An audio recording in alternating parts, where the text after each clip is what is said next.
सद्गुरु श्री ब्रह्म चैतन्य महाराज गोंदवलेकर, इनका प्रवचन 9 अप्रैल।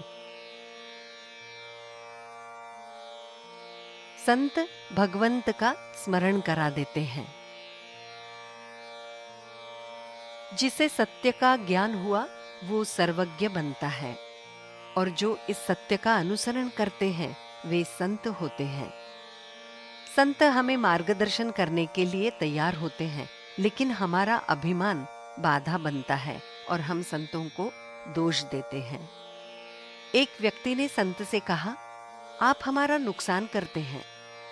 अपकार करने वाले पर उपकार करने को कहकर हमें नामर्द बनाते हैं। वस्तुतः संतों ने कर्मों की राशियां रची हैं, किंतु उनके और हमारे कर्म में अंतर है। राम करता है भावना से वे कर्म करते हैं, और हम मैंने किया भावना से करते हैं, इसलिए कर्म हमें बंधनकारी हो जाता है। संतों का विशेष कार्य हमें दिखाई नहीं देता, और हमारा कार्य केवल दिखावे के लिए ही होता है, इसलिए उसमें पूर्णता नहीं आती। कोई व्यक्ति बहुत बड़ा ज्ञानी है, लेकिन तदनुसार उसकी कृति नहीं है, तो उसका क्या उपयोग? जग का सत्य स्वरूप समझने के लिए जो सुख दुख के जाल में नहीं अटका है उसके पास जाएं।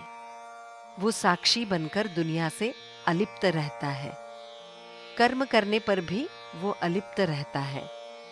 हम सुख दुख के जाल में फंस जाते हैं। संत का अंतःकरण शुद्ध होता है, अतः उनकी गाली गलौज वाली भाषा भी चुपती नहीं, उल्टे आशीर्वाद बनती है।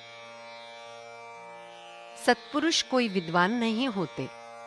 अति विद्वान मनुष्य सत्पुरुष हुआ है ऐसा मैंने कभी सुना नहीं। कोई 8 वर्ष की आयु का व्यक्ति घर से भाग जाता है, तो कोई विवाह मंडप से भाग जाता है। कुछ तो लिखना पढ़ना तक नहीं जानते, ऐसे लोग भी सत्पुरुष बने हुए हैं। संतों के देह त्याग होने पर भी लोगों को उनके अस्तित्व का भास होता है। छोटा बच्चा खेलता है, पर बीच में ही उसे मां याद आती है और वो उसकी ओर दौड़ता है। इसका मतलब ये है कि बालक को माता का सूक्ष्म रूप से स्मरण रहता है।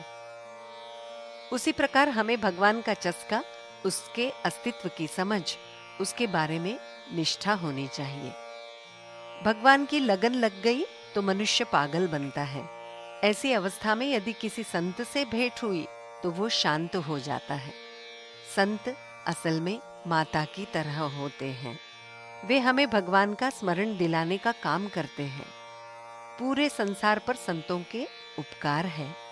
उन्होंने हमें भगवान की सगुण मूर्ति दिखाई और उसकी सेवा करने योग्य बनाया। परमात्मा को अपना बनाने के लिए हमें नामस्मरण जैसा आसान साधन दिया। भागवत जैसे आसान ग्रंथ निर्माण किए और समझाया कि कलियुग में यथाशक्ति अन्नदान करना ही उत्तम साधन है। इन 4 बातों को आचरण में लाने का जिसने प्रयास किया, उसे जीवन में किसी बात की कमी का एहसास नहीं होगा, हमेशा संतोष ही रहेगा। संसार संतों के बिना हो नहीं सकता। हम उन्हें पहचान नहीं पाते। जानकी जीवन स्मरण जय जय राम।